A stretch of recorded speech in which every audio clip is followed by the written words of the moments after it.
beautiful sight here. Our next speaker is a graduate of the United States Military Academy at West Point. And he's also, and then served for 30 years in the United States Army. Now he is pastor of Valley of the Flowers United Church of Christ in Vandenberg Village. It's my honor to introduce Dr. Jeff Moran. Thank you. What a great crowd it is here today. Just look around you and look at this crowd. Thank you all for coming. I'm glad to be a small part of a big event. This is a big event all across our country, and our purpose is to get the attention of lawmakers, of decision makers at local, state, and national level to get their attention to do something to make America safer. There are those who say we should harden our schools. I don't know about you, but when I went to school, it was hard enough for me. Do we really want more security officers in our schools? Do we really want to build more fences? You watch kids go into school now, and they go through these choke points, I call them, these narrow gates with guards. It looks like they're going to prison, not to school.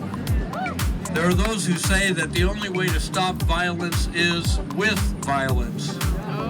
So we should arm teachers, we should put more security guards in the schools, we should have more people in our society carrying weapons in their everyday life. The logic of that, of course, is that if I'm carrying a gun, you won't try to shoot me with your gun.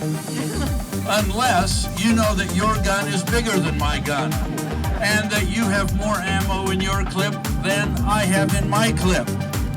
Is that the kind of world we want to live in? No!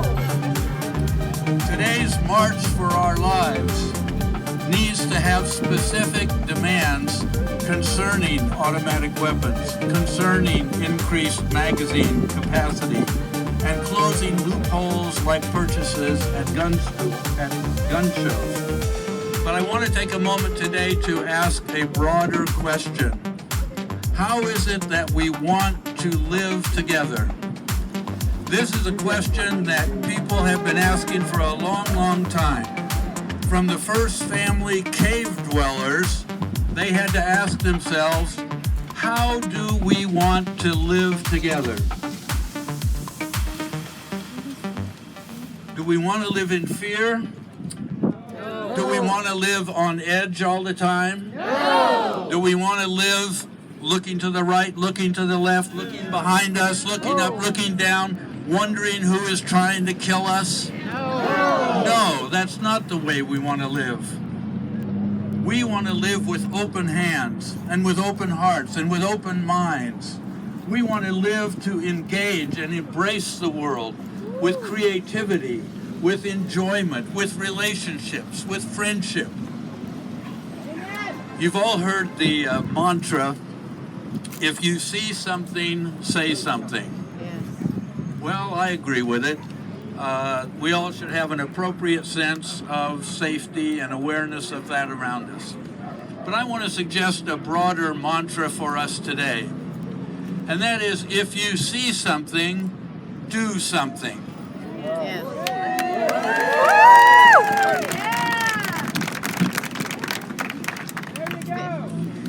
If you see someone who needs help, help them.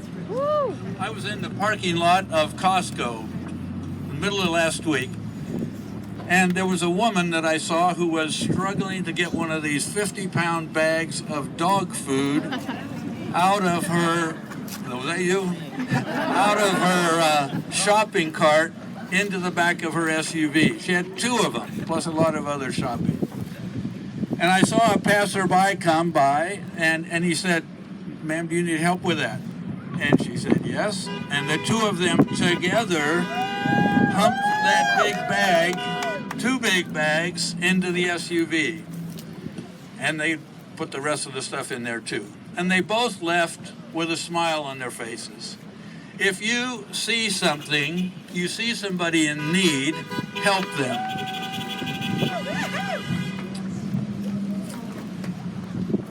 A lost child in a supermarket. Do something to help. A lonely student on campus.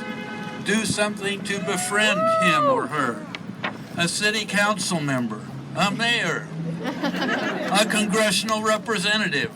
Do something to support them, to encourage them, to understand them, to help them do their job, to show them respect and understanding.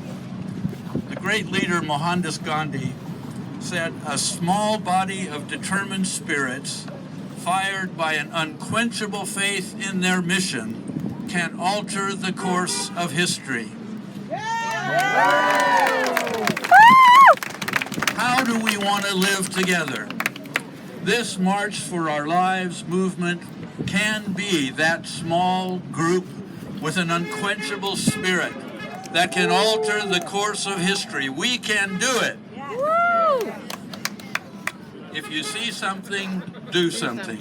If you see something wrong, look for a way to make it right. If you see hatred and prejudice, show respect and love. If you see hardship and cruelty, show compassion and generosity. Long ago, Jesus told us what to do. In essence, he said, treat other people the way that you would like to be treated. What kind of world do we want to live in?